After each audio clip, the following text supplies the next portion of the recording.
12월 18일 월요일 욥기 40장 1절에서 24절 말씀 하나님의 둘째 변론이라는 제목을 가지고 말씀을 살펴보겠습니다. 한번 따라 볼까요? 하나님의 둘째 변론. 하나님의 둘째 변론. 이제 오늘 하나님이 욥에게 나타나셔서 이렇게 얘기하십니다. 여호와께서 욥에게 일러 말씀하시되 트집 잡는 자가 전능자와 다투겠느냐 하나님을 탓하는 자는 대답할지니라. 마치 욥의 불평이나 탄원을 하나님께서 너 왜 트집 잡니? 너 왜 하나님을 탓하니? 라고 꾸중하는 것처럼 보이지만 사실은 그 얘기는 아니에요. 목사님의 생각 아닌가요? 아니요. 3절하고 5절까지 있는 욥의 이 하나님의 질문에 대한 대답이 너무 당당해요. 한번 5절 읽어볼까요? 시작. 내가 한번 말하였사온즉 다시는 더 대답하지 아니하겠느냐. 이게 무슨 얘기죠? 이미 말했는데 뭘 또 말해요? 욥 너무 당당하죠. 그러니까 이건 하나님이 너 불평했구나, 너 나 트집 잡았구나, 너 내 탓했구나 라고 한 게 아니고요. 하나님께서 이 얘기를 하시는 거예요. 이 트집이라는 단어가 무슨 얘기냐면, 야, 네가 보기에는 의로운 사람에게 고난 주고 기도하는데 응답도 더디 주고 내가 네 삶을 인도하지 않는 것 같아도 내가 너를 인도하면은 실수가 있겠니? 이 얘기예요. 네 고난을 내가 주관하고 있단다.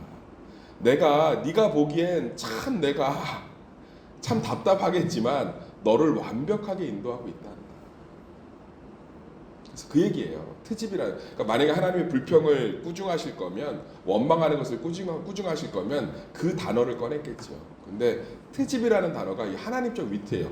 하나님적 위트가 구약에 생각보다 많이 나옵니다. 나귀를 통해서 말하게 하신다든지, 모세가 계속 바로 앞에 안 쓴다고 하니까는 밥통이라고 하신다든지, 뭐 이런 표현들을 보면 굉장히 하나님이 얼마나 기쁨을 만드시고 유머를 만드시고 재미를 만드신 것도 하나님이신 줄 믿습니다. 기뻐하라, 즐거워하라. 할렐루야.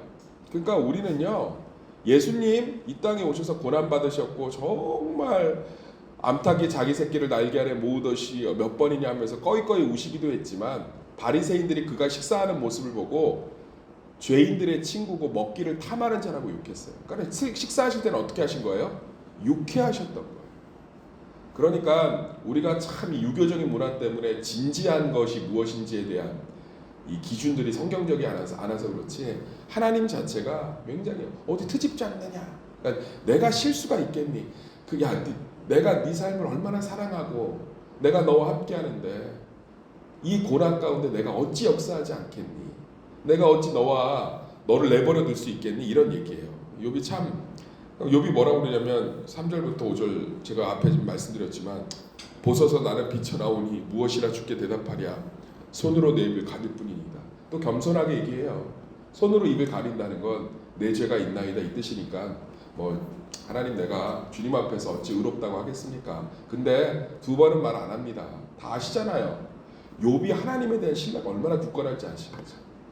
욥은 하나님을 명확히 이해하고 있어요. 오히려 욥의 세 친구하고 엘리후는 하나님을 멀리 서 있는 심판자, 비인격적인 존재. 그냥 야 저주, 야 축복, 야 심판, 야 쟤 쳐, 이런 사람으로만 여기는 반면에 욥은 하나님이 기억력이 없으세요? 뭘 두 번 말합니까? 다 고백했는데 욥은 하나님을 정말 인격적인 존재로, 살아있는 존재로 정말 하나님을 아버지로 신뢰하고 있어요. 그렇기 때문에 욥의 탄식이 참 아름다운 고백이 될 수 있는 줄 믿습니다. 하나님 살아계신 줄 믿습니다. 하나님 우리와 같은 지정의가 있으세요. 하나님이 사람을 자기의 형상, 폼이라고 돼 있어요. 자기의 형상대로 창조했다. 그것은 우리의 눈, 코, 입을 갖고 있다는 뜻이 아니에요. 이 겉적인 폼이 아니라 하나님이 인간과 같은 지식과 의지와 감정을 가지고 계시다는 거예요. 다만 하나님은 완전한 감정을 갖고 계시고, 그래서 하나님 기뻐하고 슬퍼하고 분노하시는 거예요. 하나님은 완전한 의지를 갖고 계십니다. 어떤 것에 의해서 자신의 결정을 바꾸지 않으세요. 하나님은 완전한 지식을 갖고 계십니다. 우주의 먼지 하나까지도 그분은 다 알고 계신 줄 믿습니다. 하나님은 살아계세요. 근데 우리 하나님이 굉장히 비인격적으로 일단 흰 옷을 입고 있죠. 그리고 이렇게 좀 황금 같은 보좌에 앉아서 예, 뭐 얼굴 같은 거는 남자일 간에서 남성으로서 인식이 돼 있고 예, 하나님은 여성으로 인식하지 않습니다.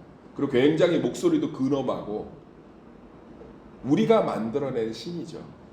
이미지죠. 하나님이 어떻게 생겼는지 제가 정확히 설명해 드릴게요. 저는 실제로 봤어요.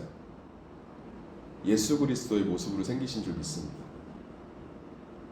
나를 본 적 어찌하여 아버지를 보라 하느냐.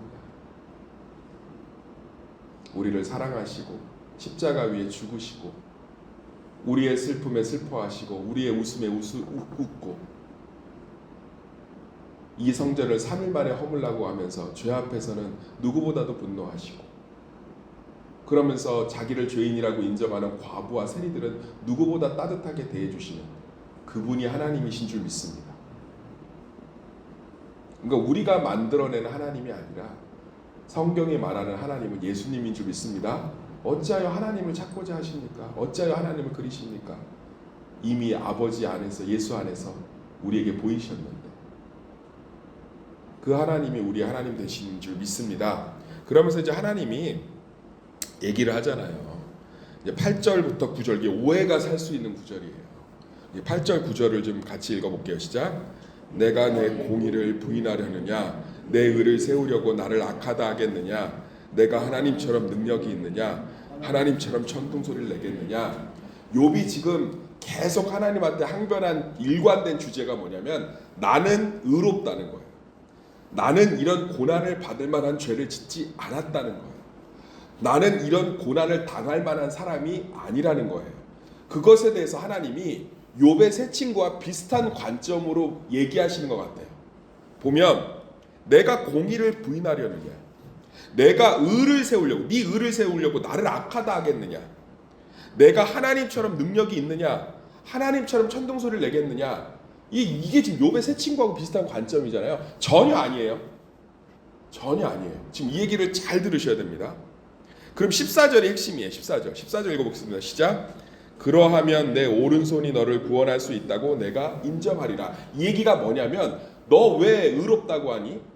너 의롭지 않아? 죄가 있어. 어떻게 내 앞에서 네가 의롭다고 하고 네 의를 세우려고 나를 탓할 수 있니? 라고 비난하시는 게 아니고 너의 의로움의 능력이 내게서 나왔다는 거예요. 욥이 의롭지 않다고 얘기하시는 게 아니에요. 욥이 의롭지 않아서 고난받았다는 얘기는 한마디도 없어요. 그러니까 네가 뭘 할 수 있겠니? 너 안에 있는 모든 의로움에 대한 능력이 사실은 나로부터 나온 거란다. 그러니까 우리는 새벽 예배를 드리는 게 내가 아침 알람을 맞춰놔서 깨웠다고 생각하는데 그렇지 않다는 거예요. 하나님이 우리에게 첫 시간을 드릴 수 있는 능력을 주신 줄 믿습니다. 그래서 우리 삶은 날마다 하나님의 임재를 확신할 수 있는 거예요. 내가 말씀을 들으면서 은혜를 받는 건 보통 일이 아니에요. 하나님이 허락하셨기 때문에 받는 거예요. 내가 교회를 섬기고 싶은 마음이 생기는 건 그냥 생기는 게 아니에요. 하나님이 허락한 거예요. 그러니까 의로움, 우리 안에 다양한 의로움이 있잖아요. 자녀를 사랑하고 자녀를 축복하고 교회를 섬기고 교회를 사랑하고 누구하고 다퉈도 뒤돌아서면 용서의 마음을 부어주시고 어떠한 상황들이 납득되고 이런 것들이 다 누구로부터 나온 거냐면 하나님으로부터 나온 거예요. 이걸 칼빈이 이렇게 얘기했어요. 불신자들이 하나님이 오셨을 때 얘기한대요. 나는 모성애가 있었습니다. 내 자식들에게 내 젖을 먹였습니다. 그때 하나님이 이렇게 대답해요. 그 젖을 물리는 불신자예요. 젖을 물리는 모성애도 내가 준 것이다. 사랑하는 성도님들, 세상에 존재하는 모든 좋은 것은 하나님으로부터 나왔고요. 세상에 존재하는 모든 악은 우리의 죄로부터 나온 줄 믿습니다. 그래서 우리 안에 작은 의로움이 보이는 것을 놀라운 거예요. 그러면 안 믿는 사람들도 의로울 때가 있잖아요. 그것을 일반 은총이라고 해요. 그것도 하나님이 은혜를 주셔서. 아니 안 믿는 사람들이 다 악하게 살면 세상이 지옥이죠. 신호를 지킨다든지 안 믿는 사람들도 자기의 질서를 따라서 움직인다든지 이게 본인들 안에 있는 어떤 도덕적인 의의가 아니라 그것조차도 하나님의 일반 은총. 일반 은총은 모든 사람에게 허락된 거예요. 세상을 유지하시기 위해서. 사랑하는 성도님들, 그럼 우리는 맨날 하나님을 경험할 수 있는 거예요. 저는 제가 성도들을 위해서 가슴 아프게 기도하고 나면 이게 응답이 될까? 이런 의심을 할 수가 없어요. 왜냐하면 그 성도들을 위해서 가슴 아프게 기도한 마음을 100% 누가 주신 거예요? 하나님이 주셨다면 주신 자가 이유가 있겠죠. 그럼 응답을 확신할 수밖에 없는 거예요. 우리 안에 있는 모든 의로움은 그래서 자랑할 수가 없어요. 아, 나는 평생 새벽 기도를 안 빠졌는데 자랑할 수가 없는 거예요. 그걸 가지고 누구를 판단할 수가 없는 거예요. 나는 신앙생활 그렇게 안 했는데 어디 하나님이 주신 의로움으로 무엇을 누구를 하나님이 주신 거예요. 하나님. 예수님의 제자들이 예수님 부활하신 거 3번이나 목격하고 승천하는 걸 눈으로 봤으면서도 끝까지 한 질문이 뭔지 아십니까? 우리는 언제 성공해요?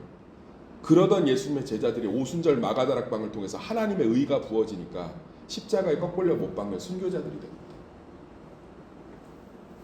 우리 삶의 모든 의로움은 전적으로 하나님 앞에서 나왔다고. 욥이 얼마나 의롭습니까? 하나님도 인정하잖아요. 만약에 여기서 욥이 의롭지 않다라는 것을 혼낸 것으로 하면 하나님이 사단과 얘기했던 욥의 앞장에 있는 욥은 의로운 자라고 칭찬하신 것 자체가 충돌해요. 그런데 욥에게 얘기하는 거예요. 욥아, 너의 의로움도 나로부터 나왔다. 그러면 너의 고난도 나로부터 나온 것이다. 이 얘기예요. 할렐루야.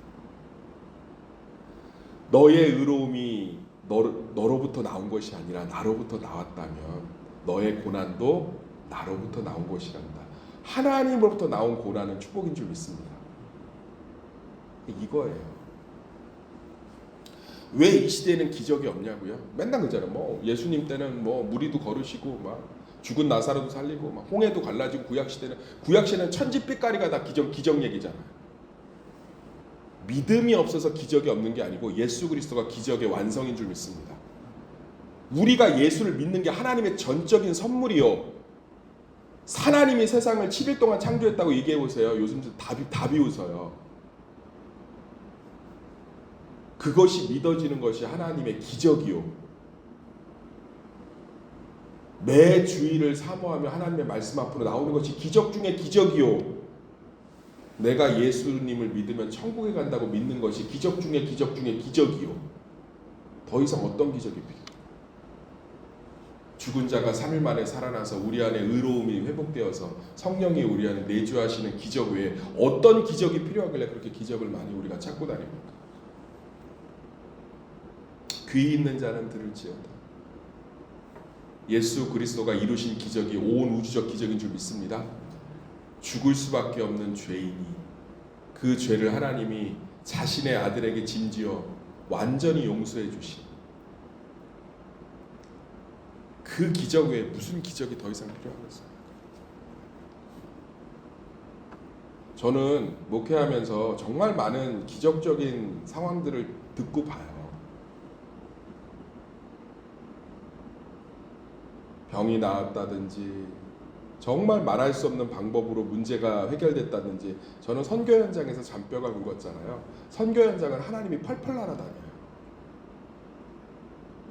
보이는 하나님이 필요한 환경이기 때문에 하나도 놀라지 않습니다. 내가 구원받은 사실보다 저를 더 놀랍게 하는 게 하나도 없어요. 내가 매일 하나님의 말씀을 묵상하면서 인도함을 받는 기적보다 더 큰 기적이 없습니다. 제가 하나님 앞에 죄인인 것을 깨닫게 하는 기적보다 더 크게 저를 놀라게 할 기적이 아직까지 눈에 보이는 기적으로는 없어요. 우리는 날마다 기적의 주인공인 줄 믿습니다. 하나님 얘기하잖아요. 네 오른손이 너를 구원할 수 있겠니? 네 의로움은 내게 나왔다. 네 고난도 내게 나왔다. 그러면서 베헤못을 얘기하세요. 따라합시다. 베헤못. 이게 뭔지 몰라요. 뭐 하마라고 하는데 하마는 어디서 걸리냐면 17절에서 걸려요. 17절. 읽어볼까요? 시작. 그것이 그리 지나가서 백향목이 흔들리는 것 같고 그가 적당히 치우쳐서 얽혀있으며 하마 꼬리 보셨죠? 돼지 꼬리 같아요. 백향목 같진 않아요. 그러니까 베헤못이 하마라고 많이 추측하는데 저는 모른다고 생각해요. 아주 뛰어난 동물인 걸로 우리 생각합시다. 알겠죠? 굉장히 하나님이 창조한 동물 중 뛰어난 동물이에요. 하나님이 요백이 이렇게 얘기하고 있는 거예요. 그 능력을 누가 줬냐는 거예요. 그 능력을. 그 베헤못, 그 뛰어난 동물의 능력을 내가 줬다는 거야. 너의 의로움도 내가 준 거고, 너의 고난도 내가 준 거고. 할렐루야. 우리의 선택, 우리의 문제가 아니라 하나님이 우리의 삶을 주관하고 계신 줄 믿습니다. 그리고 우리는 기적의 주인공들입니다. 그래서 우리는 증인인 거예요. 우리는 증인인 거예요. 내가 구원받은 것 자체가 기적인 거예요. 그래서 정말 그 지금도 나의 구원이 변함없이 믿어지고 있으시죠? 예수님이 변함없이 나의 구주시죠? 성경의 66권 말씀이 진리로 믿어지지 않습니까? 그 놀라운 기적이 하나님이 지금도 나와 동행하고 있다는 분명한 표징이 되어서 오늘 요백에 하나님이 주시는 위로와 확신이 우리의 위로와 확신이 되기를 예수의 이름으로 축원합니다.